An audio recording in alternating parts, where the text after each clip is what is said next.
Sports Frenzzyy family, good night everyone. Welcome to another Sports Frenzzyy podcast. I'm your host, Levana. With me tonight, I have Kims, Ryan, and hopefully we'll be joined by Christopher Scott. Gentle folks, all gone. There, man, there. There. So, since as we were on the topic backstage before we came on here, we're just going to start it with that. Um, I'm sure you guys probably have seen it that the UK Prime Minister has come out and somewhat condemned the racial abuse aimed at the players and all of that. And while we were backstage, Ryan, you were there, you're saying that I'm going to be because Emmanuel jumped on it because it's the hot topic right now. And he's somewhat doing even a cover up based on what Mings and that Home Secretary went through. Is it something that you agree with in terms of him coming out and saying that they're going to start doing get what 10%, charge 10% from all social media from income? I guess it's profit. I don't know if it's profit or but either way, 10%. What's your take on it, all issue? I think it.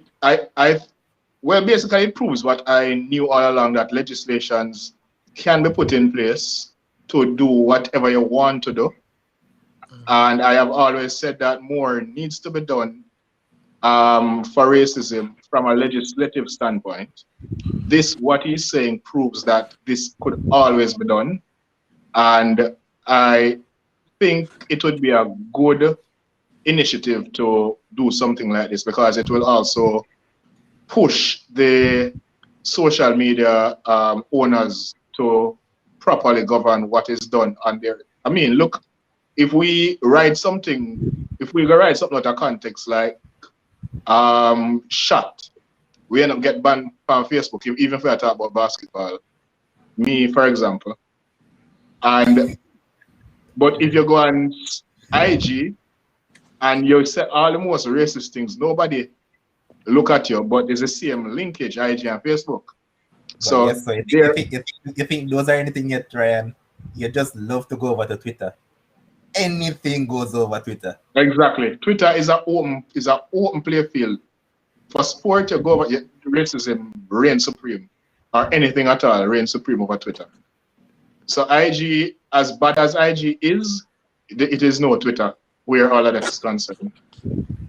So I think, yeah, it is a good initiative. However, Boris Johnson was one of those. He and members of his party were some of those people who were helping to fuel the racism, because you can't now, you have member of parliament in, so they're not going to the match. They're not watching the match because of the taking a knee situation, even though the players explained what it meant. An MP decided that he's not going to the match, but he will check the score when England playing. So, and then now you have the Home Secretary, who is an Indian lady. She was one of those who was hitting out against it as well. Now the racism thing happened. She jumped on it because it's a hot topic. And you know I don't rate Tyrone Mings as a player already, but I rate what he did as a person. Him run her way. Rightfully so. Yep. Tyrone Mings run her way, and Boris Johnson jump on Tyrone Mings' case. You see, and Boris Johnson was saying go and do this and that for racism, you know. Jump on it and defend her against Mings and tell Mings and Mings don't know nothing about racism, like she endure more racism than him. How him know that? How him come by that? So you're saying it's somewhat contradictory. He's just defending one of his party people. That's it. He's just defending one of his MPs. And it would have proven that it's somewhat contradictory, because you're over here and one saying that you're against it, and then basically on the other hand you're saying a total different thing. Exactly. Somebody attack one of your party members, and because of that you forget everything, and then you start tell who know more about racism now. Who you as a white man tell a black man same don't know racism. How that make any sense? Uh-huh. All right, so Kims, I'm going to ask you this question. Do you think that they can come in with some social intervention program, or it's too late for that, or racism is something that is just embedded into a lot of these people? I mean, so you can never say I can never say it's too late, but if you say it's too late, I believe, you're giving up on the process, But what I think about racism is that I don't think it will ever go away. I think it can be improved, just like over here in the United States. We march, we cry, we plead. Black Lives Matter. We put Black Lives Matter in the middle of the road. Everywhere, it just never go away. It embedded in some people's soul, and it's just going to be there. But however, you know we can't pre like that. We can't go out there and say, well, it's always going to be there, so let's not do nothing about it. We still have to go out, we still have to try to put measures in place. And as Ryan say, it kind of down the spirit of people when the individuals who are in charge are the same ones who really are push the agenda from day one.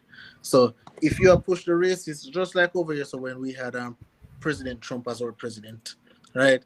He might push a particular narrative, but then no, he want to come turn on the narrative and then try to say, okay, it just don't feel right. It don't feel genuine. Feel like say, something you genuinely want to do. And as Ryan say, the hot topics of them just want to jump on it.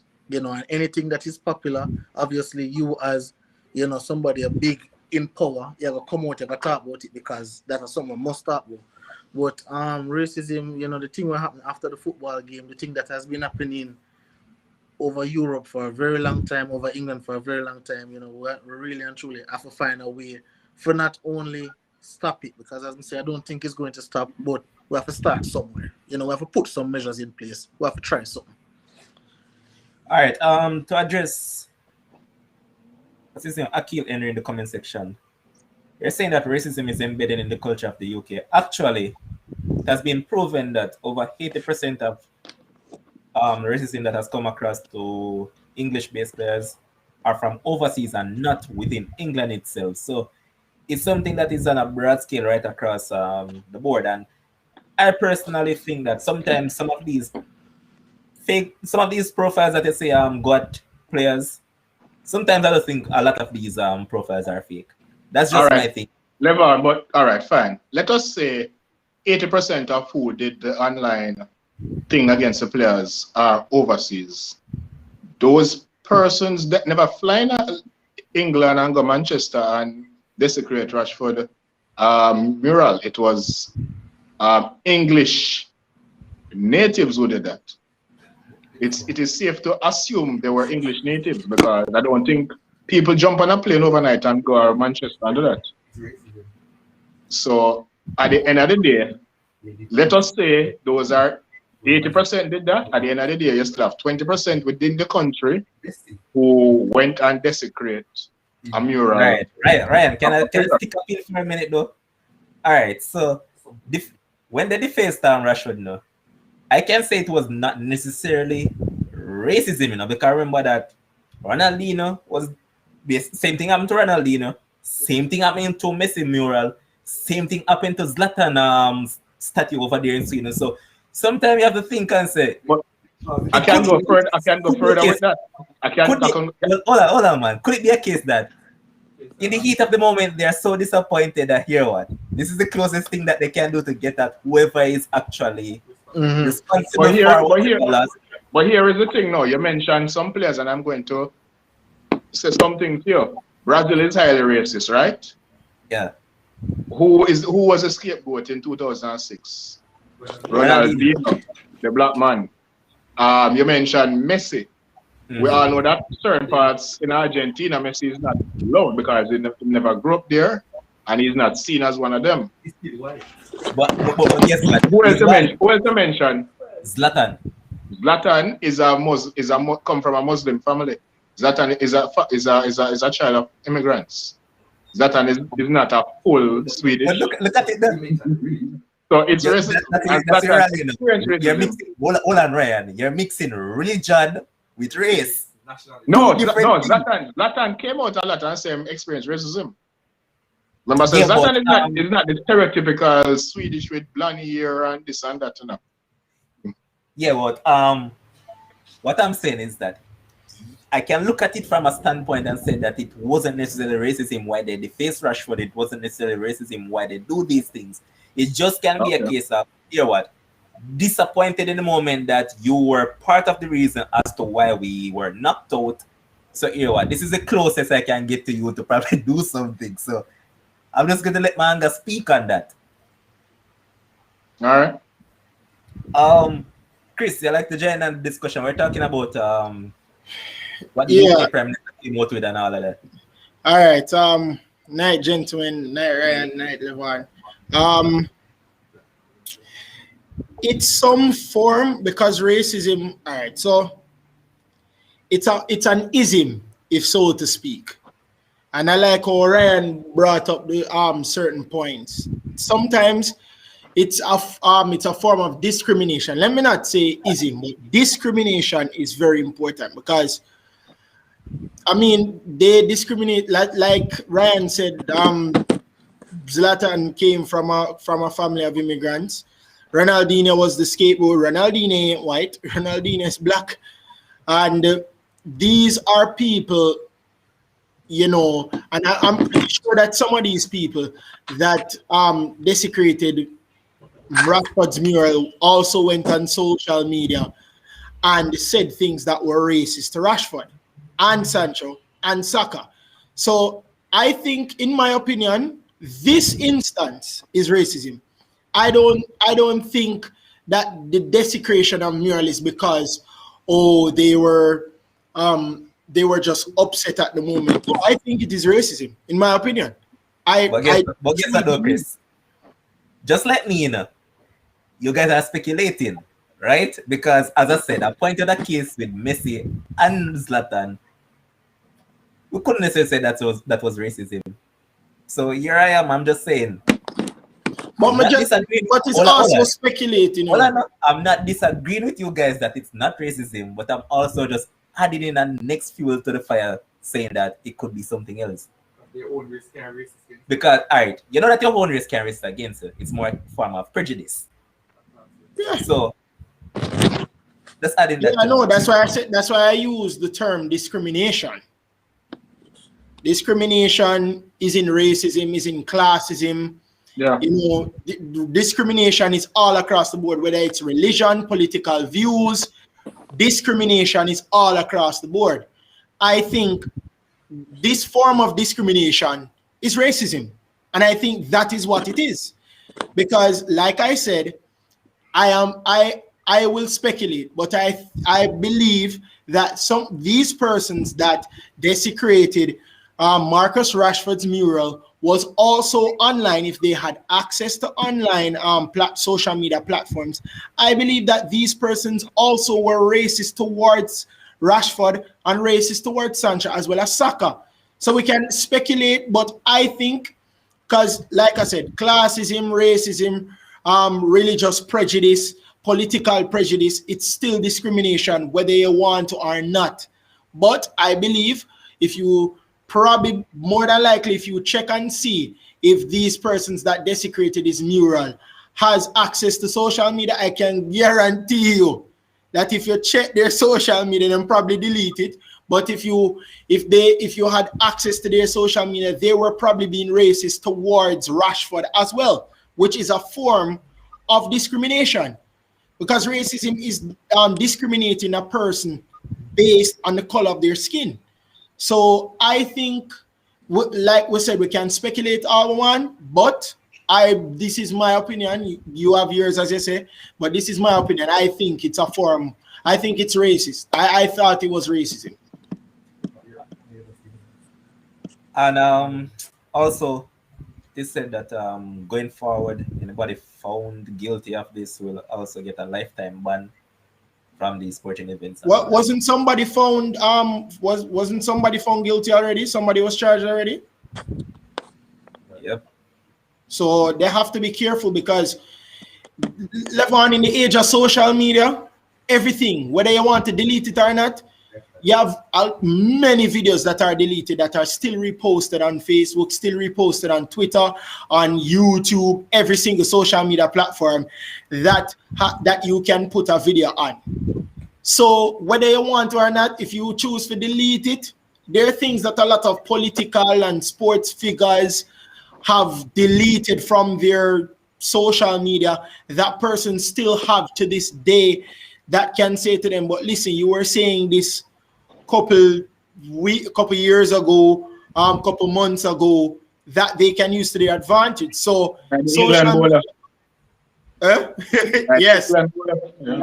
right, Ryan. Perfect example. So you can't get away, you know.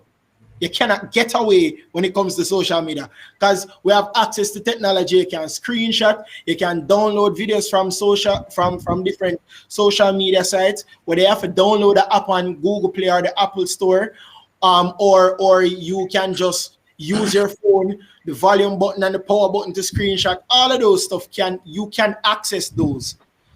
So they cannot necessarily run away from it. If they see something and they realize, because sometimes, you know, the way them catching gents is that you have the thing so long ago, post it up so long ago, and you don't even remember about it, and persons realize that you're a certain person today and backtrack to what you do.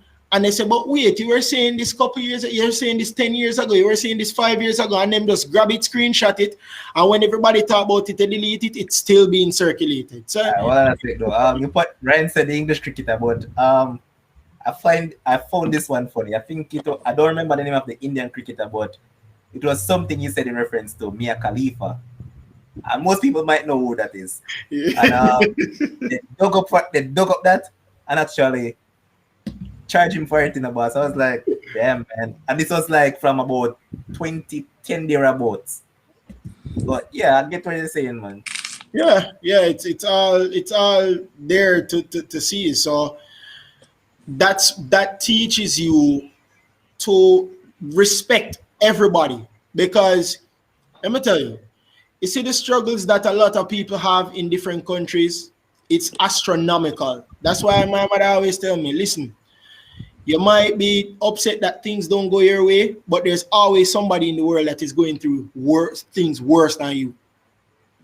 So, Always. Kim, My mother always tell me that people, no matter how much you go through, people always go through worse than you, based on my situation, I would say. So, I mean, if people take into stock what different persons of religion, political ideology, and even the color of their skin go through, I think a lot of persons will now see that, listen, they go through a lot, even through history. So, all right, Kim, so I'm going to let you come in because I have a question to ask you.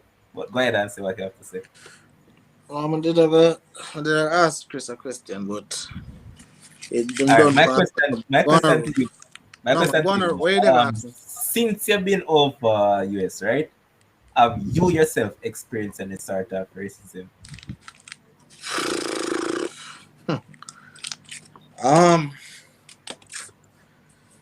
Not honestly, no. Let me tell you my experience. I know what it call right now on top of my head. Let me tell you my experience. I'm going to a store. Say I'm going to a Gucci store, right? I'm going to a Gucci store. See me come in and I'm gonna look like me can afford Gucci. So I'm there in the Gucci store.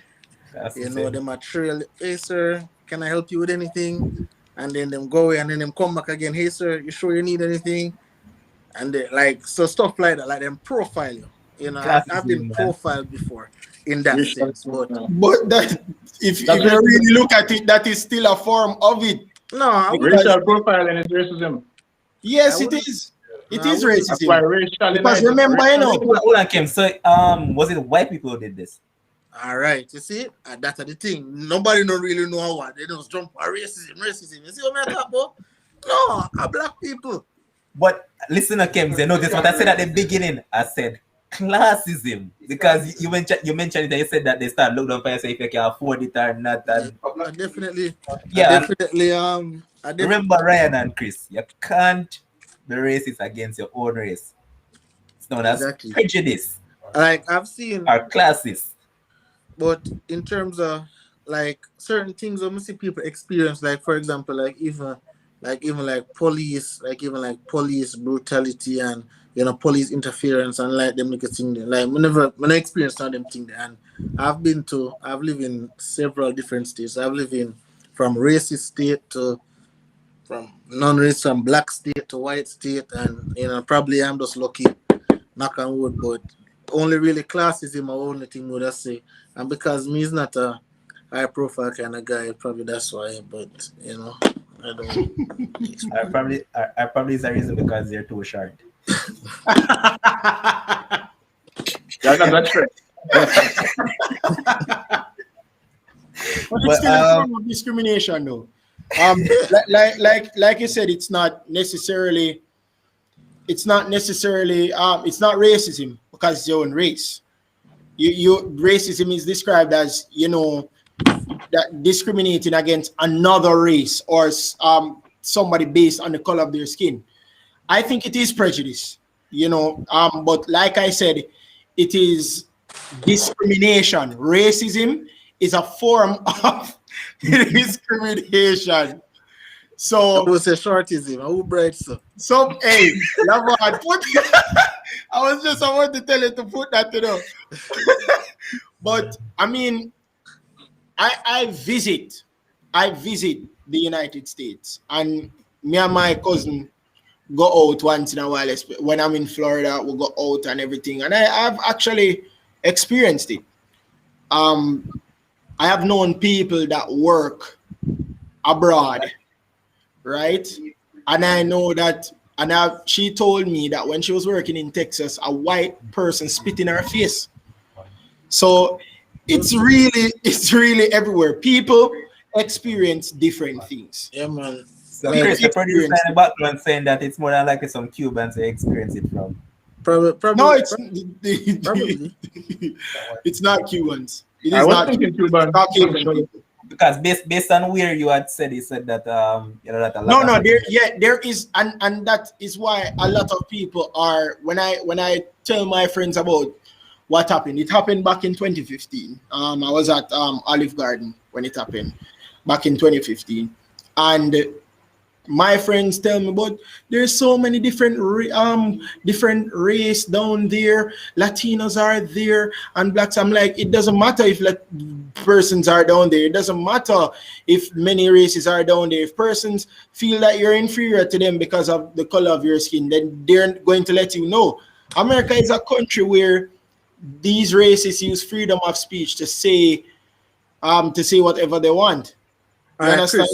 Chris, hold on there. One thing I will say about black people, and probably wanna go bash me and so, which is perfectly fine. But one thing I will say about black people is that, especially the ones when you see up here, so, is that black people almost like we want to experience racism, like we fight to experience racism, like we want racism so bad. As soon as something happens, like it is okay if a white person don't like you, enough to be racism. Somebody can just like you, but black people, as soon as something happens, the first thing them jump up for and jump to and resort to a racism. All right.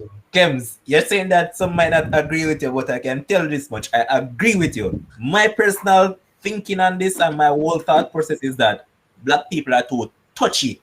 Yes, Somebody might say something and it's not necessarily what you think, Like, yes, you can't just get up and just not like you. You see, I'm not like you. It doesn't mean that. Levon, all minority groups weaponize their reality. Black people will weaponize racism. The gay community will weaponize their thing. Who else again? All of them. They look how them weaponize Me Too. Feminism weaponize Me Too. I mean, it's just a reality where people try to weaponize the little power that they have. But Ryan, Go ahead. But Ryan, as Ryan talk about the gay community, in that instant though, gays community will weaponize their own thing, right? And we say that it's because their gays are the ones who act like gays. So that is out. They call them the person that is open, right? They're out there, but the persons who are not openly gays, right? And if they are abused in certain way, right, verbally, they're not going to use the fact that they're gay as the reason for their abuse because they're not open with their sexual orientation. It only happens to gays who are open with their sexual orientation. They're the ones that will actually weaponize it. Well, Riley, come back down to us, though. Black people touch it. I'm gonna show you, Level. I'm gonna show you our vibes. See? I don't know if you watch First Take, but you have a brother named Stephen A. on it. Stephen A. said something the other day, and him say the reason him said there was this person that needs an interpreter, right? And him said due to the fact that the person need an interpreter, that person there is not marketable, which I believe that is 100% true. Like, if you need an interpreter, how marketable can you be? As good as you can be, how marketable can you really be if you can go there, go talk? Seeing somebody if you talk and an interview, like, between the market value, I go drop. That's our meeting personally. And them would have beat Stephen A. to shreds, a call for him, job, or him to get fired. I'm just thinking, obviously, we're in a racial sensitive time. But come on, no, man. Like, something. That is weaponizing. Yeah, and that was I believe it was the Asian community. But Yes. I do understand where that is coming from, and I think that he's 100% true, because if you look at the whole thing, Kems, Yeah. Nike doesn't want every minute to take you up, and every time you're representing them, there's somebody beside you having to translate every single thing that you say or do. Whenever, if Gatorade decides to do that, if Virgin Mobile decides to do that, T-Mobile, the list goes on and on and on. If they're not able to, I mean, there are certain companies that will, but I mean, it's into my opinion. In my opinion, he said that was not what he meant in terms of discrimination, right? Yeah. Because marketing managers want to get the most. Because the whole point of of marketability is for me to know that, okay, I can make a certain amount of money out of you as an athlete. What can I do to make a lot of money from you as an athlete? Yeah. And if I believe that I can do it because of whatever reason, yes, they're going to get backlash. But if they don't believe that they can make money, they're not going to do it. So I believe having an interpreter there, yes, I think that person took it out of context, but I never really. When I saw that he came on First Take and apologized, even though I thought it was the human thing to do, he realized that some people took it personal, and he apologized. So kudos to him. But I never see the big deal of apologizing. So that's how I felt about it. All right, so here's Countryman saying that even though it's true, you have to respect cultural difference in USA and so on. Devin. Yeah. Do you think that it was out of line for him to say that, or it's just the harsh reality and people just can't handle it? I'm glad you called for me, man, because I'd be foolish and not touch, man. The one time, which is now, black people are given a chance. They are being recognized for the slavery that was bestowed upon us, not because of choice. Now, everything that we do, I'm not going to say black people. I'm not going to use the term that Kems use, minority. I don't use that term because minority in itself is making us look bad. I use white and non-white. So the non-white community, we are now being given a chance to show that, okay, this is what we endure, and it's very sensitive. So I'm a business person. Kems can tell you. I taught him accounting and POB and all those stuff from Georgia. Uncle Ben, do you see that as being racist? The term Uncle Ben? No. The entire product line was removed with Uncle being taken out because they say that it's racist to black people.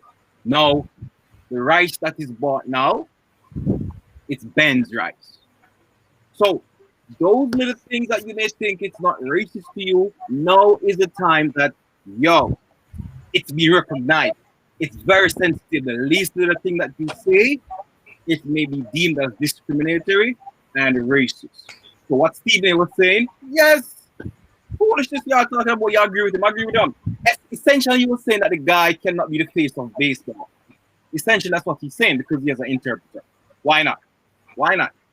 That's derogatory and discriminatory. And y'all don't know that Stephen A is also one of them. Stephen A is one of them. Yeah, that puts down black people just to endorse himself. Y'all don't know that? Come on, y'all talking garbage on ears, man.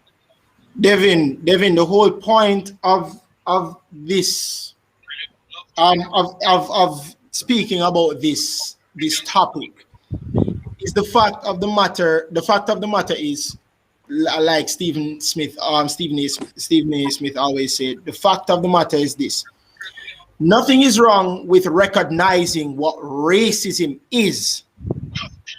But if every single thing that you think is racist, you want to make an uproar about, yes, make an uproar about it. No, yes, Devin.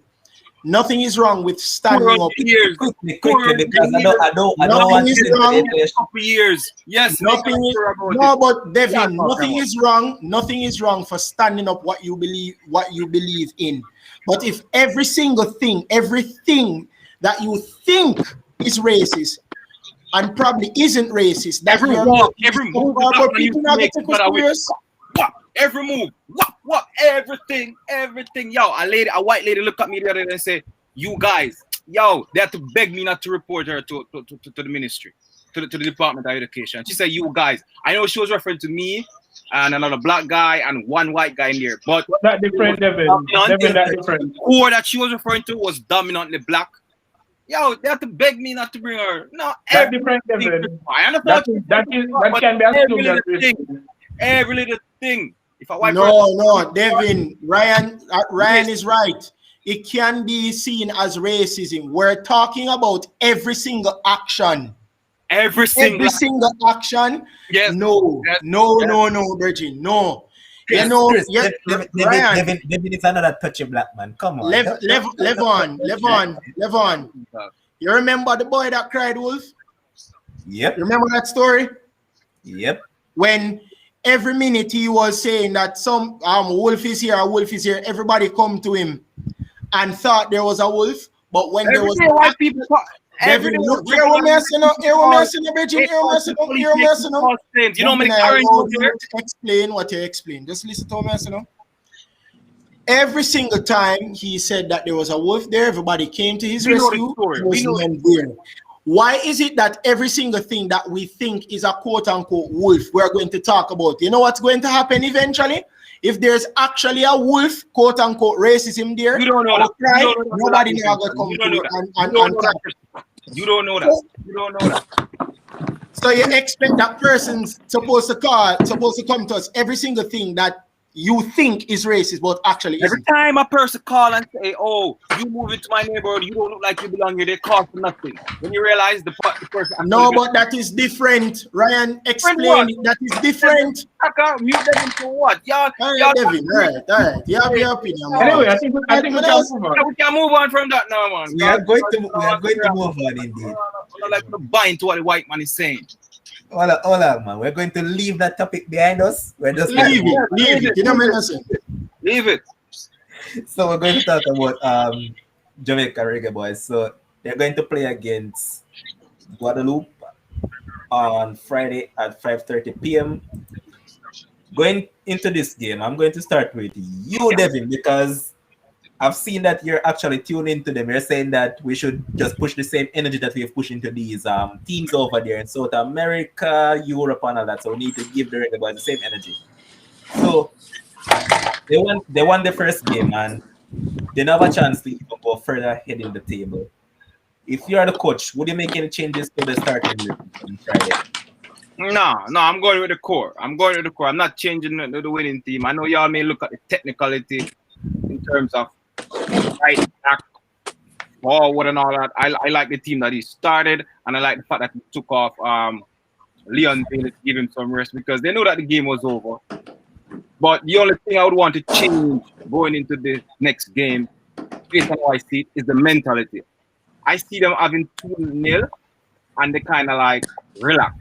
Yo, teams like this, 4-0, 5-0, you know, increase the what you call it now, the goal difference needed, right? Yeah, you get them small teams, knock them out. And Papa said that, yo, we've been for the last 3 Gold Cup where we've been the finalists. So we're Semi-finalists. at least semi-finalists, right? Thanks for the correction. But we've been to the finals what? Once?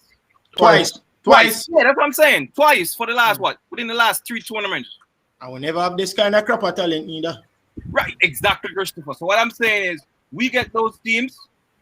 I'm not pleased with 2-0. I'm not making any changes, but I want the mentality to be give this team a 4-0, send them home. Either team them here. Idiot in quotes. You know what I mean? Our Bramble team, so to speak. So who we have coming up? What's the name? I don't even know that team. 6-0. Yeah, man. Yeah, when we get to Mexico and Mexico, yeah, those teams, yeah. Leon Bailey should be looking for an hat-trick and then sit on the bench and relax. All right, Ryan. I've seen Demon in the comment section saying that it actually rest Shaman Nicholson and bring in Andre Gray. What would you do? That can be done, but you know how it is with me and Hector already. You know I don't really fancy him as a player. I don't fancy Hector as a footballer, so that is where my thing is. I think we could use a more. We don't need that. Technically, we don't really go and need a DM in that game, so to speak. So, and we should try and get as much goals as possible because our toughest test in the group is going to be Costa Rica. Which is next week. Let us say we draw with Costa Rica, right? We need to have a better goal difference than them. They now have a better goal difference than us. So we need to try and get our goal difference up. So, yeah, we can win the group and potentially get an easier draw for the next round. So that I would go for a big win, 4-0 minimum. All right. Chris, your take, and then I'll get the games. I want to ask all right. So I do agree that we need to dispatch these people, and Ryan alluded to it. We need to have a better goal difference than Costa Rica if we're really going to make some noise in this Gold Cup. Like I said in the previous live, that a lot of persons are saying that they're expecting the Reggae Boys to now win the competition. We've gone to the finals in 2015, where we lost to, I think, Mexico, and we went to the finals in 2017, where we lost to the United States, and we went to the semifinals in 2019, where we lost to the US as well. Persons are expecting, including the members of the Reggae Boys that I've spoken to, they're expecting to hold this trophy for the first time in the country's history. Now, Is this the first time they think of holding the trophy, or is this a regular thing for them? Just asking, just curious. anyway, let me continue. So I think these games that we're expecting to win, we need to dispatch this team. You have to, because we're not only want to progress, but we want to make a statement in this tournament. And I think we need to. I have the same sentiment as Ryan. I don't like Michael Hector, whether you put him as a center back or you put him as a D mid or you put him as a center mid. He does not produce what we need to have in the middle of the park. He just doesn't. No matter where you put him, he does not perform well for the Reggae Boys, and that's just the truth. So I wouldn't have him in there. Now, who would replace him? That's a good question. But I wouldn't have him there as no player. I would actually want to rest him, because Demo said that it's not that he wants to rest Bowser, he wants to drop Bowser because he's not ready. But I would see what Andre Gray is made of in this Guadeloupe match to see who I would start as my strike. Hold on a second. Even though it's different systems, yes. What do you mean by you want to see what Andre Gray is made of? You know, see the man Premier League years upon No. years. Hear what I say. I said I want to see who we would start as a striker against Costa Rica. Because Costa Rica is not an easy team to beat. Brother, draw with Costa Rica and go on to the next round. Simple as that. Yes, but it's not as simple as that. So we need to ensure that we're Chris, able. why is it that? Why is it that I mean, yeah, Costa Rica is a tournament team, yes. However, Costa Rica is not the powers that they once was probably a couple of years back in the boss. They are not as strong as they once were. No? That doesn't mean we should take them lightly. I never said that. I'm But just that is what. simply All putting it right, out let's there use, because we've been implying and speculating a lot since I came on to the stream. So, But question. we cannot take Costa Rica lightly. We take them lightly and them beat it. So we can't just say, oh, they weren't a powerhouse 7 years ago when they were making some big noise in the World Cup in 2014. It's not going to be as easy as we would think it is. So we can't take no chances. We take the chances, then probably punish us. All right, Devin, you were going to ask a question. What is No, it? but you're saying, I don't understand what you're saying. You can't take them lightly. No, they're not the powerhouse as they were. That's what you're saying, right? But at the same time, you're saying we could try and play for a draw. If they're not the powerhouse as they were before, why not try for the win? Why are we thinking Oh, to you draw? not get what I'm saying, you know. But let me get I believe the top two will progress from the group, Yes. right? So I'm saying, based on how these guys are bringing it across, it seems like, hey, if we don't beat Costa Rica, we're not going to move on to the next round. We still are going to. So I'm saying, at worst case scenario, get a draw. Oh. I'm thinking. Kims, I want to ask you a question. The left back, Amari Bell, a lot of people are being critical about him, says that it doesn't Me too. overlap enough Yeah, overlap. and all of that. Would you know, dropping from the team and try Kemar Lawrence there, who is known as a wing back, who has played as a wing back for Jamaica over the years? Would you make that change? Well, the thing is, the thing is with Taxi right now. Taxi not really depend on the farm right now, but Taxi not really depend on the farm, but definitely if I want to overlapping left back, then I believe Kemar Lawrence can definitely play himself into form. So I'd give Kemar Lawrence the nod. Also, I see Robbie Rich in the comments talking, but my St. George's College ballers, O'Neal Fisher, Devon Speedy Williams, Beat it. Theodore Whitmore have to find a way to get those guys in the side. I'm not talk off the bench. Those guys are championship caliber players. Talk to them. Those guys know how to. Those guys know how to win. Those guys know how to grind out a result. So I hear a lot of them talking about Guadeloupe, no good, Costa Rica. Them side they know for play football. Them side they are comfy. Take off Jamaica head. I'm gonna watch Costa Rica game because I already talked to the ball of them, so I watch Costa Rica game.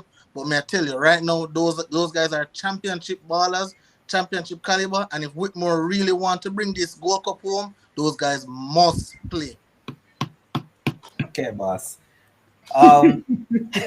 Endorse that 100%. George's ball of them, a big ball of them. Don't do it, because when they say that, it sound like a particular man will come on the show more while. Just Yeah. like once everybody will go over to us and go and say a big baller, so don't do it. You have to be biased at some point. Of course. We're going to leave from because This is our best chance to win now because USA and Mexico are using weaker teams. Yep. Because a lot of their main players are at preseason. Preseason. that's Right. But Melissa just pointed out to me that Jamaica hasn't been in Costa Rica in over the last 10 years.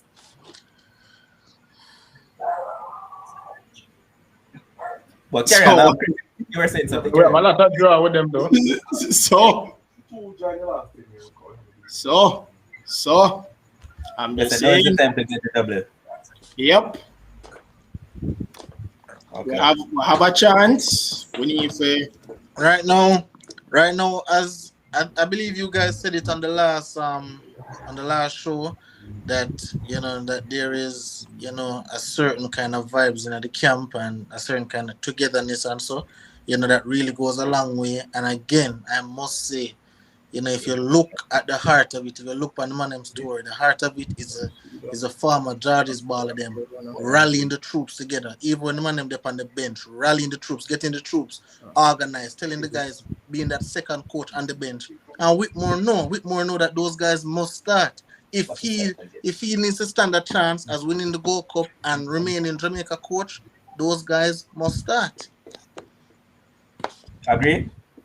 Yes, sir. But if you look right across the competition, and since as Chris is on the hand that now is the time for them to take it home, which of the teams would actually say is the team to beat? After just one game, after just one match day, basically. No, but Chris, you know these teams, and you have seen a lot of these players, whether in Europe, South America, even in North America. Of all these teams that you've seen so far, and based on the players that all these teams have comprised of, who you think actually can go on the way? Can I say which team interests me the most? Go ahead. I think Qatar. I know where I was going to say that. I think Qatar interests me the most. I'm not going to say wholeheartedly that they are the team to beat, because they did allow Panama to come back into the game 3 times, but they interest me a lot. Coming into this Gold Cup, yes, I would think that they would do a little something, but I never expected them to have this exciting of a game in just the first game against Panama. So Qatar, for me, interests me the most. I wouldn't say necessarily that more goals mean that you impress me. And yes, Demo is right. Mexico team is not necessarily a weak team, because they still have Chucky, they still have Jonathan Dos Santos. They have Herrera as well, so they still have some first team players there. So, but I would give Qatar as a big interest for me. All right, we're now going to move on from well. I wanted to just touch on some transfers, but I think I'll just reserve it for the next show.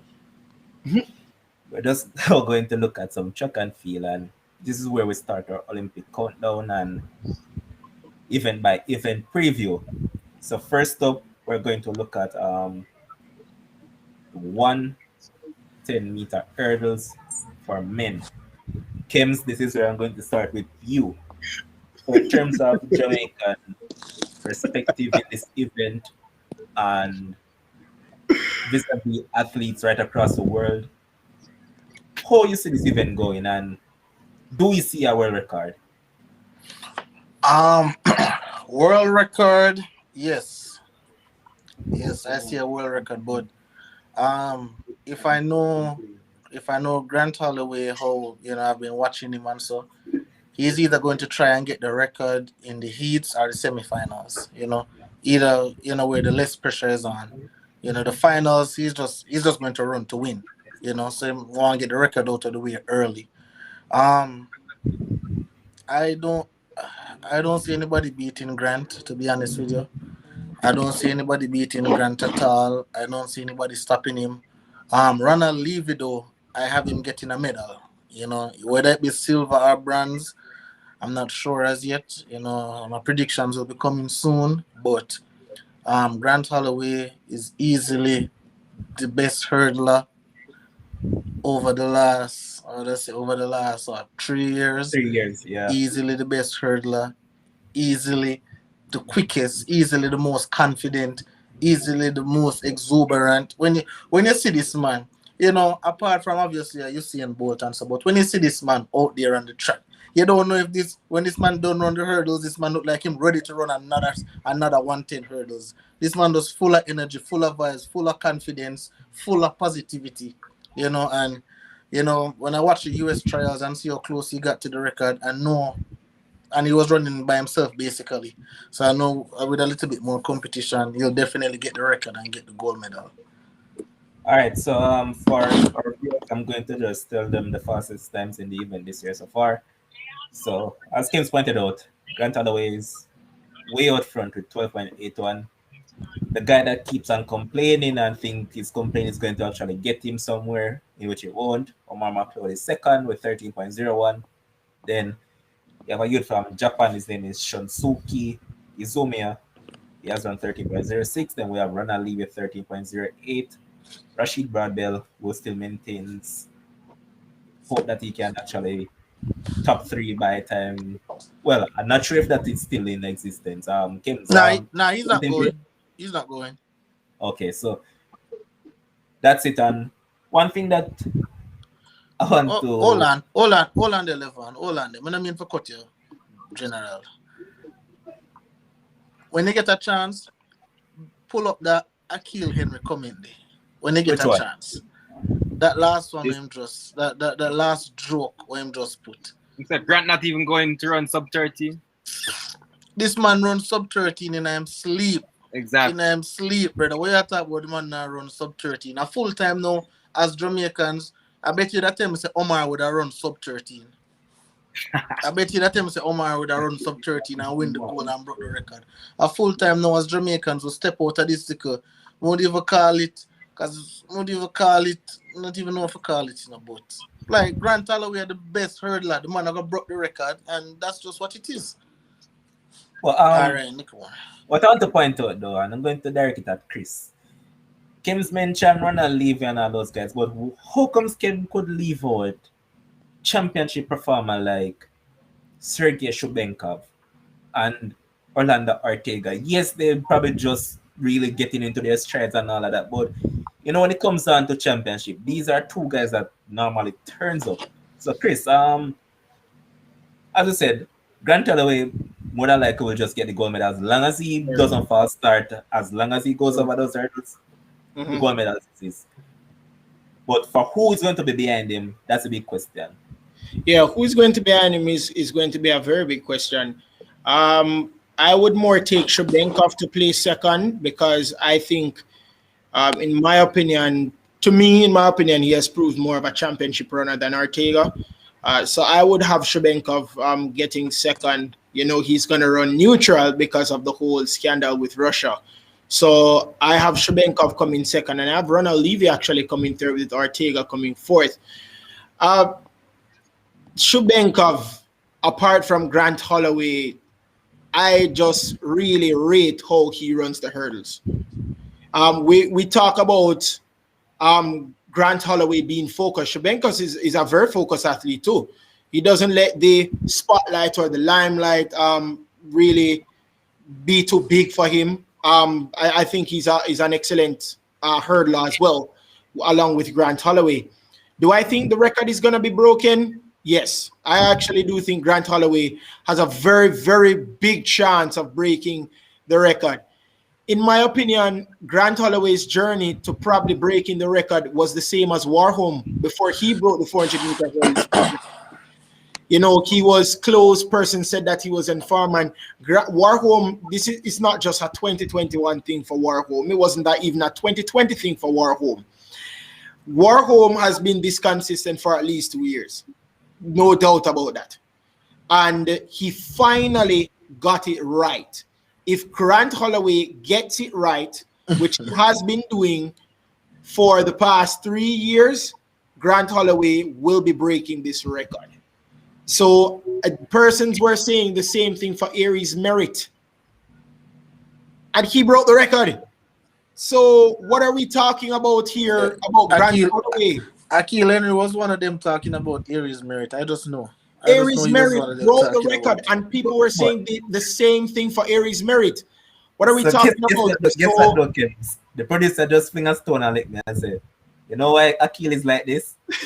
Akil is one of those persons that wants Omar McLeod to go to the Olympics. That's the reason why it's so sad. But you know what's very funny about that, Levon? That same press conference when he was talking about he's in world record shape.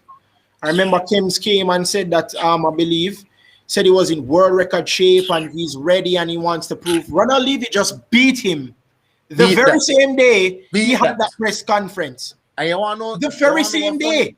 Chris. So now you, Kems, and I know you're going to agree, now you look stupid because talking all this, and then you still get beat But- by the person that won at the Olympic trials. But you know what happened, Chris? You know what happened in that same race there, you know? In that same race, Omar, if you look close, you know, Omar hit the last hurdle, you know. Omar hit the last hurdle and stumble little, and then Ronald Levy just finish fast and just beat him. And the same exact thing that I've lamented over the last year is that Omar cannot run well under pressure. And imagine a field loaded like that in this Olympics. You think Omar will finish the he would finish the race. He might go drop. He might go drop easily. So and I see people talking about Parchment. Let me say, Hansa Parchment, people say he's a championship runner. Hansa Parchment has suffered a lot of injuries. It would be a disservice to the other athletes if Hansa Parchment come and win a silver medal. Nothing against Hansa, great guy, like him a lot, but it would be a total joke thing if this man come and even win a medal. It is already a joke thing saying make it to the Olympics. Because the man was injured all season. So if him come and him with a medal at the Olympics, it would be a disservice to these athletes, 100%. Would you be shocked if I tell you I'm not going to be that surprised if he actually does win a medal? Yeah, I'll be shocked. Because I won't. So, but I have, like I said, I have Ronald Levy to get a medal than Hansa Parchment. But I'm not ruling off Shubenkov, who says he will be running as a neutral athlete, and even Ortega. So if Ortega gets the bronze, I'm not 100%. I'm not going to be shocked, but I have Ronald Levy taking the bronze. But Shubenkov can't count out people like that on Ortega. So I think it's going to be a good race. Without the defending Olympic champion, I think it's going to be a good race. I have Grant Holloway getting first, but I think it's between Ronald Levy and Shubenkov to get bronze and silver for me. Disagree at all, Devin? All right. The only thing I would like to, I don't understand them making a case for Ansel Parchment. I don't understand the case for Parchment. I could understand if you're saying, what's the guy named the Cuban? Ortega. I like the Cuban. Because guess what? Just like... No longer Cuban, he's now a Spanish man. Oh, yeah. Well, he was born in Cuba, right? I think. Yeah. Ortega. So that just when Kemp's always defending his girl Elaine, and guess what? You can't put up any argument against that because she's still the Olympic champion. Thank you, sir. Here's what you want to say.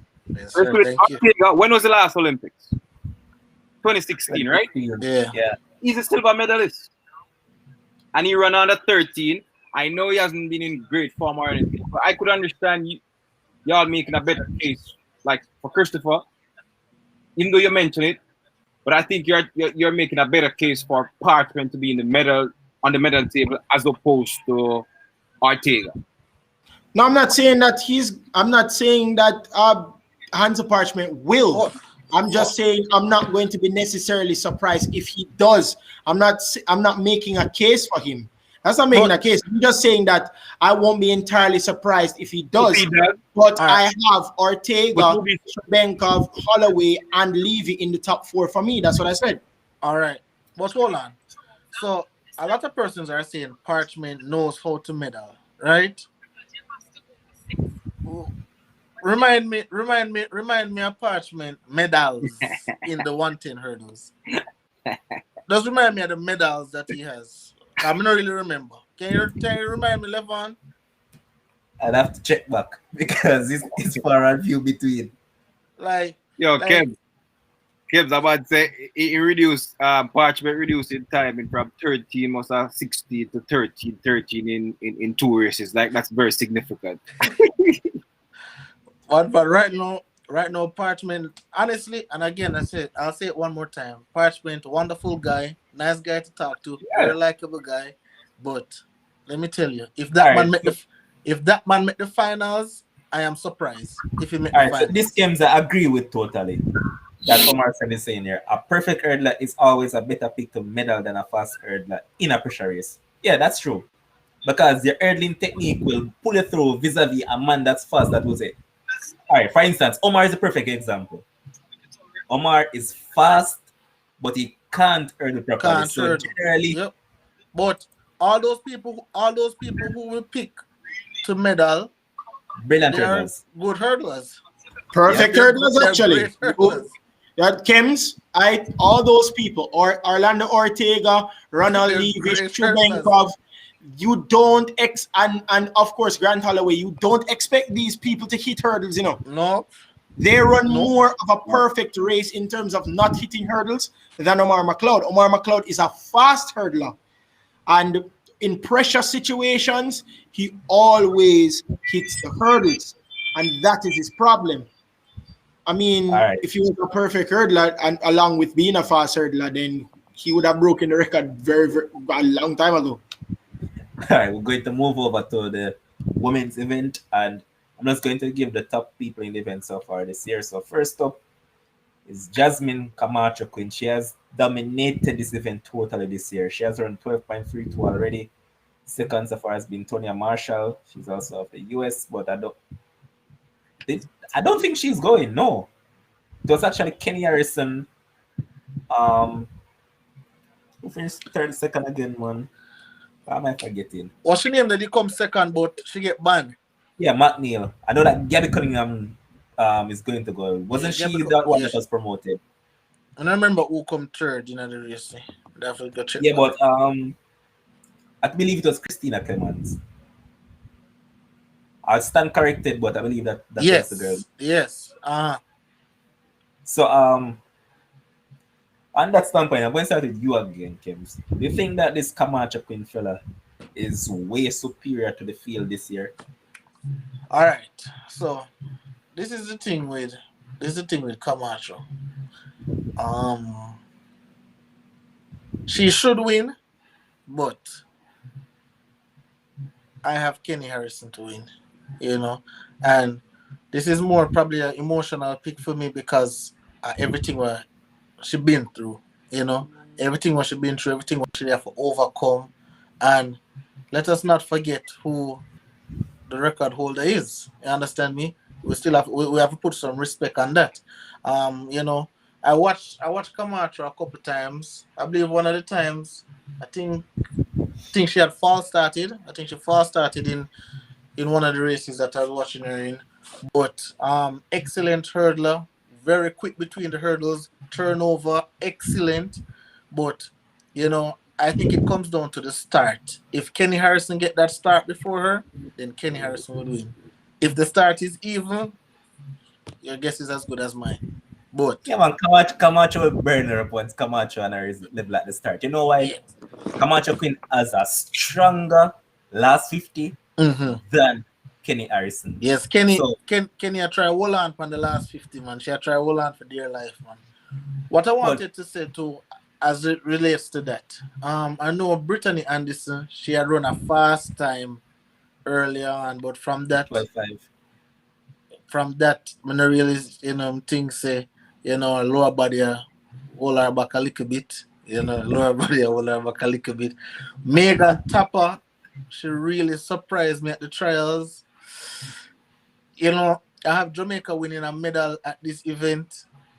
I don't know where they're going. I don't know where I'm going to see it from, to be honest with you. But if Daniel was running, Daniel is an example of a championship runner. Like Daniel is But an again, example of a championship runner. she's where she should be. Give me 1 second. Chris, Yes. other people are actually saying that if Jamaica has any chance at winning a medal in this event, knowing that the top people in this event so far has been Camacho Quinn, Kenny Harrison, and even the girl from Nigeria, Toby Amusan. That is one Toby person they can't Amusan, leave out. They can't leave out because guess what? Again, she's a championship performer. So when you look at it from that basis, would you actually factor in Amusan in the medal count, or you probably say that hey, the Americans will probably 1-2 or 1-3 or thereabouts with Camacho? You see, with hurdles, Lavon, you can't rule anybody out. So I'm not ruling I'm not ruling Toby out of this hurdles race. You know, she ran the 12.48 in May of this year, and she will be in the mix, in my opinion. I mean, she has the 4th fastest time in the world this year, 12.48. So she's not no, as we would have put it, scrubs in this race. And Kems know, as well as Devin know, as well as you know, that the hurdles is very technical. One false move, even a centimeter, and you could crash. One false move and you could crash. So I am not ruling out Toby Amusan, none at all. I think she has a very good chance of medaling in this race. I have actually Jasmine Camacho Quinn to win this race, and I have Harrison to come second. And I actually have Toby to come third in this race. I really think she does have a good chance of getting a medal in this race. But I know that speaking, actually hearing Kim speak, I think that Kenny Harrison is his darling for that hurdles. But I have her coming second. But I really cannot count out Amusan in this one, because it's very technical, and you have to be technically sound to win the hurdles. That's how you win. Let me tell you, Chris. You see me, like, I'm a guy. I like storylines. You know, I like storyline, and you then are the perfect business for that too, right? Storylines, Of course. So Kenny Harrison, you know, a woman that has been through it, been through the struggles, missed the Olympic team, then go ahead, break the world record after that, and just, you know, she talk about it, you know, the injuries that she had to overcome, the depression, you know, the anxiety, the hurt, the pain, you know, and when you see her cross that line at the US trials, man, happy, tears are coming out my eye, you know. So with that being said, man, I have no other choice than for just root for a person. It's not even about country now, it's just the individual. You know, you just want to see the individual do well. When you see somebody go through those trials and tribulations, you just know, say, boy, I just probably feed them time. You understand me? So Camacho, excellent hurdler, but you know, when I go just bet, my money will be on Kenny. But I mean, sometimes Hold on, stick up in. Because when Kim said just betting, you know, say, have it tune in. Boss, will they have it up? Because they have sucked this year with even Diamond League, you know, because I was so looking forward to seeing them have Diamond League, boss. And when I was left disappointed. You know why I would have never put just bet on Diamond League? Because I'm sure more about the Olympics than the Diamond League. You see what people drop out of Diamond League? I will never. You see when it comes to even if there was no pandemic, Levon, you see when it comes to main track events like World Championships and Olympics, there will be a lot of dropouts, a lot of pulls. And it happened even without the pandemic. Let's take the pandemic out of it. There are a lot of athletes that in track and field, you don't want to risk an injury. Even the slightest tightness, you want to stay back, relax, and make sure that you're ready for the big stage. You want to be seen as a world champion or an Olympic champion. So a lot of times, I wouldn't put my money upon no Diamond League. You know why? Because a lot of people, especially in big events, they're going to pull out. So me not even want to go into that. Chris, you know why you don't put your money? You're not a betting man. Oh, you know that. Don't worry yourself, man. Know your background. But Devin, you have heard these guys' picks, right? And I think you want to agree with Chris, because Chris has said that you expect Hamilton to get the bronze medal, and I'm going along that line as well. What say you? I'm not too much different from what like Kim was saying. That's the girl I was talking about for the medal. Yeah, I like her too. But the only thing I want to say, because I don't honestly, I'm not been following the female 110 hurdles, that 100 meter hurdles that much. But the only girl I want to ask you about, I like this girl from Immaculate, but I don't know anything about her. What's her name? Williams, Daniel Williams. That's my. I like that girl from Immaculate. She didn't make She it. didn't make it at trials, man. Oh damn. No man, she not running a Olympics. Ah, that. I ain't got not much to say about the 100 early. To be honest, I'm not gonna. I'm not gonna act like I know about it when I'm not really following it. I follow the men's more. You know what I mean? I just listen to what y'all saying. That's the only girl that I follow. Williams, I didn't even know that she's not in the Jamaica team. All right, boss. Yeah. We're not going to look at the women's 400-meter hurdles, and this is an event that I'm really looking forward to. It will be probably one of the events of the Olympics. And so far this year, we have Sydney McLaughlin, the world record holder, that she ran at the US trials. It was a very fast time. And then we have she ran 51.90 at the trials. Second in the event is Femke Ball. This is the one that I'm really looking forward to, and I tell Kems about this girl multiple times, man. Every time this girl run, she run a faster time, and it just seems like she just going stride by stride by stride, getting her time lower and lower. And third in the event is an athlete that didn't make it at US trials, that is Shamir Little, but they will be the Olympic champion. Dalila Mohammed, who is in fourth, and then you have Anna Ryzakova, who is currently in fifth. Johnny Russell is in sixth position in terms of time. I'm going to switch around the harder this time. I'm going to start with Chris. Chris, do you think that anybody in this field can actually upset one Sydney McLaughlin? No. That's my answer. No. I don't think that's going to happen. But Femke Ball has been very good this year. I'm very impressed with Femke Ball.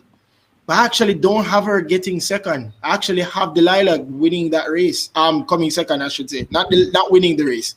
But I have her actually getting silver. And I have Femke Ball getting the bronze. What a race that was at the Olympic trials by Sydney McLaughlin. You know, first female to go under 52 seconds. And I'm actually, Kems talks about story. I'm so happy for Sydney McLaughlin. In my opinion, she's a very likable athlete. I don't know why. She's a very likable athlete for me.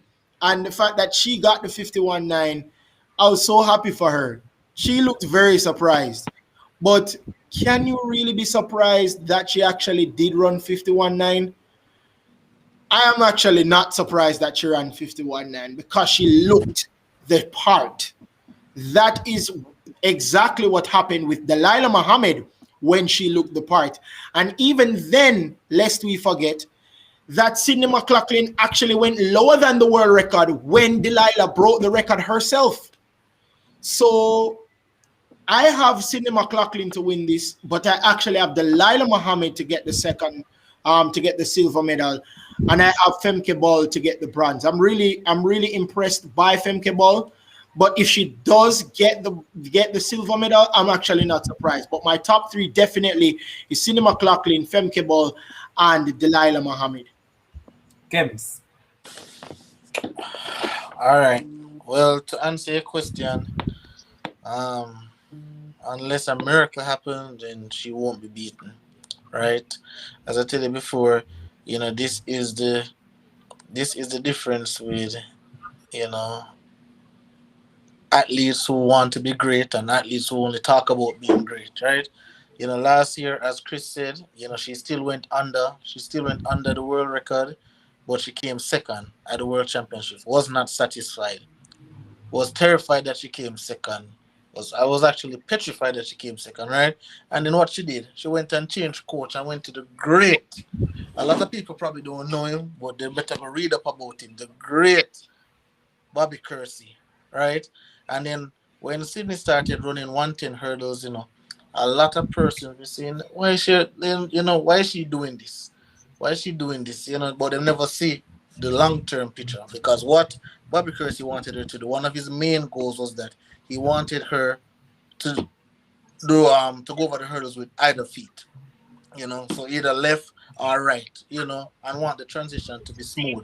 Also wanted to increase her speed between hurdles as well, you know. And I believe because every championship that she and Delilah run, they break the world record. So I believe at the Olympics, I believe that 51.9 will go somewhere around 51.82. You know, I believe Sydney. They She have her haven't even breaking the run. world record again. Huh?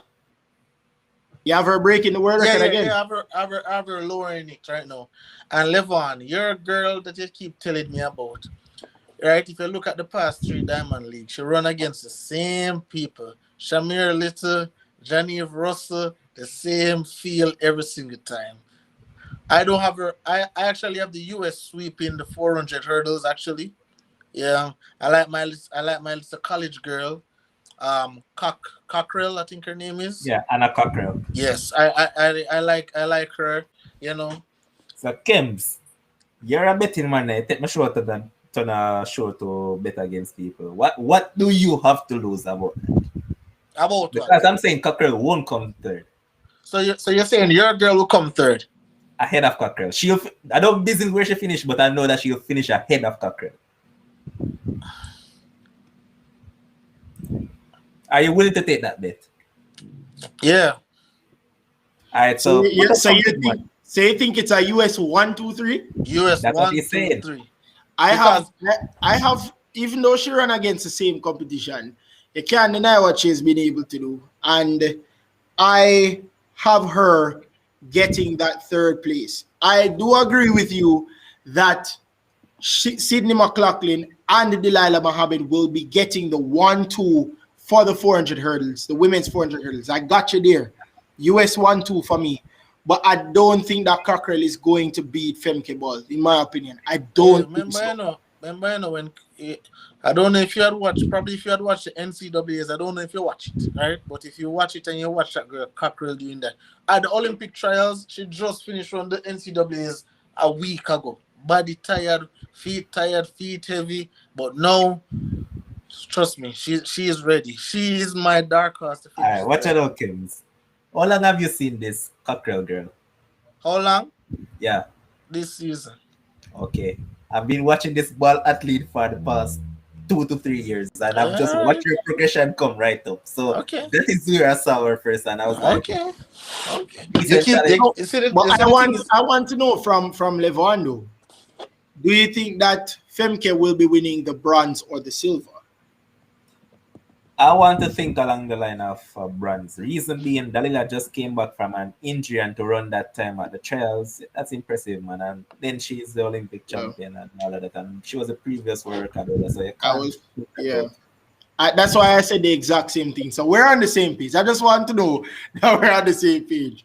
So Yeah, man, it's just Kems rolling solo with his girl. Now let me tell you, Kems always love a story as it pertains to a specific athlete. I believe Devin can speak on that because Devin wants that this man knows. Devin, let's say Kems the storyteller. Devin, ask Devin or in bank account stay. How much time him see my name on his bank account? when him a bet me, I did. All right, bet me. I mean, listen to me. Levon, George's men are full of are storytellers. That is who we are. You can't deny that. I'm surrounded by 3 judges, man. Jeez. I'm a teacher. I taught there. I'm not a judges. You're judges. What's a thought there? You're judges, man. Yes. Hey, I didn't know Christopher is a Georgian. Yeah, man. I graduated 2012. Chris a young youth, man. Oh yeah, just the other day. Okay. Chris a young youth, man. But that was fifth farm.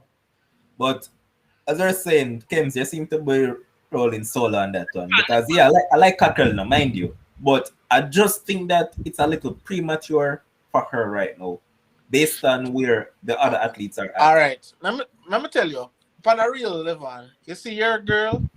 I'll see her run some one-off race and some one-off Diamond League race, and I run big 53 and I beat up her chest. But Cockrell, I watched Cockrell go through the. Hold on a sec. Repeat what she run. One Diamond League one-off race. I run what? No, 53 she run the last Diamond League right so. The last Diamond League? Yeah. Was it the 52? No, man, 53 she run what the year, man. Boss, she has run 52 at least 4 to 5 times consecutively. All right, but the last one will just happen. Mind you, Gateshead track is one of the slowest track you can find around right now. It's one of the worst. Sorry, the last one to run was 52:37. That's the 4th of July.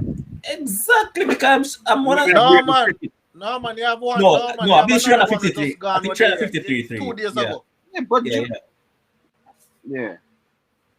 Check 2 days ago. Yeah, but I See still the gonna Akil win. when You Akil make the it seem like 53-3. you make it seem like 53 like our best time she run since the start of the season. No, Devin. I know that may I say teach. Yes, What may I try to say is my athlete Yeah. go through the tough NCAA season, indoors, outdoors, come back, Olympic trials, and come and make the team over Shamir Little. All right. Just watch her go on. I have her placing fourth. No, it's But I fourth, man. don't have her on the podium yet. I have McLaughlin, I have Mohammed, and I have Ball. Top 3 for me. So I'll just say just going to counter Johnny Russell. No, man. She figure run the mix relay. She figure run the mix relay.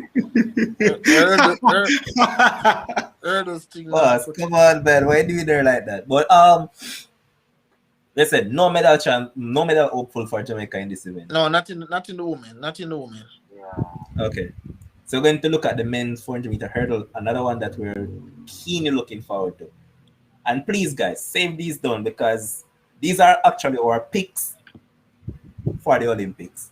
So save them so we can come back and say, oh, Kems was an idiot for saying this, oh, Chris was an idiot, Devin was an idiot, Levon was an idiot. So save them.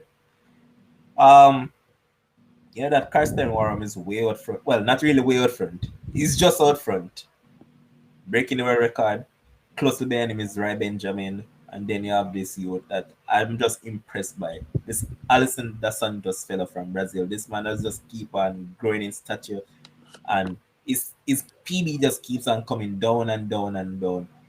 And 14th event is Kyron McMaster, a man who fails to deliver when it matters most, especially on the major circuit in terms of major games, Olympics, World Champs, and all that. This man just doesn't do well on those occasions. My big question to all three of you: can Karsten Warholm be beaten? All right. Can he be beaten? Well, of course, anybody can be beaten. Will he be beaten? Boy, I don't know. Man, let me tell you. Rai Benjamin have what it takes to beat him, but Warholm is a fighter. He's a fighter. It's a thing where when him say, you are not beating me today, no matter what you do, you are not beating him today.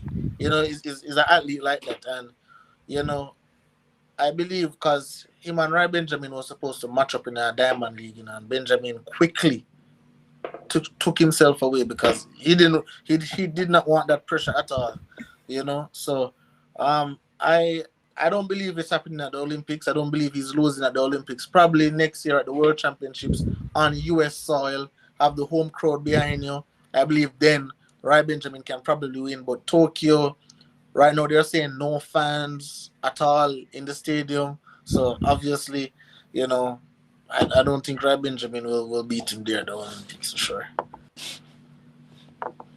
For the third place, you agree with me that I think Dos Santos will be the one to get that one? I do. Chris. Top three is a place that if it goes according to plan, the top 3 is the exact same order for the Olympics. For me, there's nobody that can. As Kem put it greatly, anybody can be beaten, but Warholm will not be beaten. I don't think he can. I don't think he can be beaten this year. With fans, without fans, I think that Warholm is still going to take home the gold. He doesn't need anybody. That's the thing with Warholm. He doesn't need fans. He doesn't need a certain atmosphere to be ready for an event, for his event, which is the 400-meter hurdles. he can run blistering times, whether there is no fans, whether there is some fans, or whether the stadium is packed. Warholm is Warholm's motivator. So I have Warholm to win this event. World record? I think so. I think he's going to load it once more. I have him running. The world record is 46.7. I have him running 46.67. I think he's going to run that. Yeah, because the thing is, he broke the world record the other day by himself. There was nobody even close to him. He was running by himself. Yeah. So if he's running now and he have Benjamin on his tail, he's going to push him to go even faster. But again, I just believe that, I believe like normally at championships, apart from, Bolt and them people there, Bolt did it as well. I believe people always try to break the record from the semi-finals, so them don't really have that pressure on them in the finals and just go out and just try to win. And I think, sorry to cut you, Levon, but I want to make a very good point before. When Warholm was close to breaking that world record, there was nobody there. He was running literally by himself. Kim's talking about when he broke the world record, he was running by himself. He didn't necessarily run by himself, literally. There were athletes there, but there was nobody pushing him. When Warholm almost broke the record a couple months ago, a year ago, Warholm was the only athlete. I mean, literally, he was the only athlete running in that race. He didn't run in the middle lane. He ran in the outside lane and nearly got the record. So that to me solidifies my point. Warholm is Warholm's motivator. He doesn't need anybody to push him to be great. Pretties. So let's see, Akil Henry say, guys, it takes a particular conditions to break world record. Probably for the average athlete, Akil. But you see that brother Warholm, that man, he could have cold, he could have hot. Him still run different times, man. He's still running different times. That man is on another level right now. I agree. James, I want to ask you a question. I'm going to answer it. As a matter of fact, the whole panel. Which person within the last 2 years has been in Warholm's form? Nobody. Okay. Probably from the female side. No. We're not talking about female now. From the I'm male? talking about the male side. Who has been in Warholm's form for the past 2 seasons, season and a half? Nobody. What's it? When I say probably Coleman, I put Coleman. No, but Kems, in terms of Kems, I'm not talking about persons outside of his event, I'm talking about persons within his event. Nobody. So I am still trying to wonder what Akil Henry is talking about Rai Benjamin. The only person that you could actually bring up is a man that has fallen off, and is the man from Qatar Samba. That is the only man that was close, and Samba has fallen off. Yes. Right, so if you look at it, the man has basically been in a place by himself. I believe so. He didn't have anybody pushing him, and he ran 46.7. I think he's running 46.6 at the Olympics with Rai Benjamin on his tail. I don't think that Rai Benjamin is going to beat him, but I really do think that Rai Benjamin is going to push him to break that world record again. And the thing is, look at even in 2009, right? When Tyson Ye was on form for the 100. Remember when Tyson Ye was on form and people were saying, yo, Tyson Ye look like he might beat Bolt, Tyson Ye was just basically pushing Bolt to run 9.5. So I don't think that Rai Benjamin is going to beat Christian Warholm, but he's going to push him to break that world record once again. Hey, check this out, right? Check this out. We need to, Levon, you need to invite Akil on the show. May I request him, please invite him on the show because right now, hear that? Because right now, He's saying that Rai has been just as dominant. I cannot put Rai in a Warhome category because every time they match up, Warhome, Warhome beat that like a drum. Beat that left, right, and center. Whap, whap, whap. Every single time. And Warhome never yet run from him. And Rai Benjamin running like a little chicken from him. Right? Yes.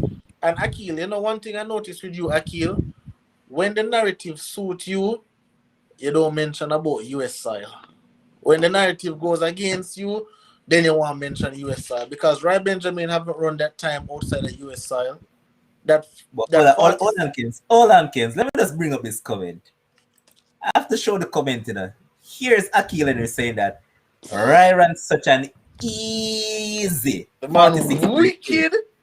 and this was the same Akil Henry that was saying that all these US athletes that we were talking about haven't run Grant Holloway. Yeah, let me be specific. He said that Grant Holloway hasn't been below 13 seconds outside of US soil. So if you're going to say that about Grant Holloway, why doesn't the same thing apply to Rai Benjamin? I'm telling you, it in a suit him narrative. Persons use it That's to why. suit them. Persons use it to suit them. Warhome does not have to. We talk about the fast track. If Warhome is running 46.7 in Europe, can you imagine this fast track that Akil is talking about? What Warhome would have been running at that fast track in the United States? Trust me. So Akil, to address the point again, Rai has run outside of US, but he hasn't been below 47 seconds outside of US. Talk about that. So that's why I'm saying it better suits Warhome. Christian Warhome has proven how fast he can go in Europe. He has proven it. How has Rai Benjamin run under 47 seconds outside the United States? So and I believe if I think, hold on, let me backtrack. If memory serves right, I think he did below 47 seconds once before, and I think he ran 47.9. Yeah. Here's Zaki saying it. I believe he did. But that was 46.9. We're not talking about 46.8 and thereabouts and 46.7. Who is better suited to do that right now? Can we talk about how Warhome has been more consistently dipping below 47 seconds outside the United States? And that's what we're getting at, because it's only 2 occasions we can more than likely find that Rai Benjamin has dipped below 47 seconds. Vis-a-vis, Carson Warhome has done this quite a number of times. That's what we're getting at. But as Kim said, Akil is a man that argues when a particular argument suits his narrative and is against it when it doesn't. But any final say on any particular sporting topic for you guys? Oh, we have both cut out, you know. Let me tell you. Right now, we're going into the fourth quarter. Phoenix Suns 82, Milwaukee Bucks 76. Let me just say, in this whole entire playoffs, the Phoenix Suns have not lost a game 4. So let's see if history can repeat itself. Kems, let me tell you, if Phoenix wins this game for Milwaukee is not winning another game. Yeah, well, I already from series start, I already have Phoenix in 5. Phoenix in 5 all the way. Remember, you know, they are forced to be reckoned with at home, you know, in the playoffs. So Phoenix, they only lost 2 games at home all playoff. 1 to the Lakers, 1 to the Clippers. So right now it's trouble. Right now it's trouble in paradise. Go Suns. One more Booker thing bounce back for game 4. 30 plus points. One more thing I wanted to say, because I know Akil is still here. Right now, Elaine Thompson is on a 3-race winning streak going into the Olympics. Shelly and Fraser Price is on a 2-race losing streak. Advantage Elaine. Elaine right now ran an easy 22.4 the other day, looking easy like Sunday morning. And let me tell you, Elaine right now, confident. Number 1, reigning Olympic champion. I cannot wait for the Olympics. Have a good evening, guys. All right. I just want to get in one thing. Hold on, Chris. So currently West Indies are needing 30 runs off 11 balls to win Oh, nah, to that's go 4 hopeless. 0 up in the series. And currently at the crease is the muscle man himself, Andre Ruslan, is on strike, and accompanying him is Fabian Allen, who is another mean hitter with the bat. So yeah, Chris, you can go ahead now. I would just like to say that this has been an awesome year so far in sports. You know, with the whole pandemic that's been going on, you know, we've been really and truly so blessed to know that sports is finally back, especially in our sweet island of Jamaica. But I'm really gearing up for the Olympics. I'm liking the NBA finals. You know, baseball is the MLB is doing great. The team that I actually am interested in terms of hockey, which is the Tampa Bay Lightnings, they just won the Stanley Cup. So I think it's been a very good year so far Fans in aren't sport. really back. on the EPL, it said that stadiums will be packed. And point out that Manchester United has posted that they have sold out all their tickets for this upcoming season. Yep, like I said, this is just a great year for sports. So I can't wait for the Olympics that starts next week. I'm really tuning into the NBA finals, and this just showing me whether it's basketball or football or track and field that these young players, these young athletes have really been doing great. We can't deny that. So bring on sports, man. I'm watching. There's not a day that I don't go by that I can sit down and watch sports. So it's now 23 of 9 deliveries. Let's see how they go. Just want to point out that Kems is now a residential analyst of this show. So guys, as of this day, man is no longer a guest. This man is now a residential analyst of the show. And Chris is slowly becoming a part of the family as well. Once I reach out, the man is actually here. I want to say shout out to everybody wherever you are that is tuning into the show. I saw Gunners Boss keep on saying, so shout out this person, that person. I just want to shout out everybody that tunes into the show. And yeah, man, big up Pine Action, because when you say Pine Action, I endorse the show up on other people's show, you know. Yeah, man, we rate that, man. So Pine Action, big up yourself, man. And Chris, you need to share it on your platform more, man. You can share the YouTube link and even recommend other people to follow us and subscribe to us, man. Yeah, no problem, man. No I'm problem. not part of the family, about, so you have to bring it on as well. Yeah, And just want to say thanks to everybody that's tuning to us. And Jason Carlo, yeah, man. We don't say you're back, but still I gonna beat it to Sancho announcement tomorrow. On that note, this is where we're going to call it a night, guys. We have had over 300 comments, over 20 viewers. And thanks to our producer, Josh Carl. It's up yourself until Friday. See you guys.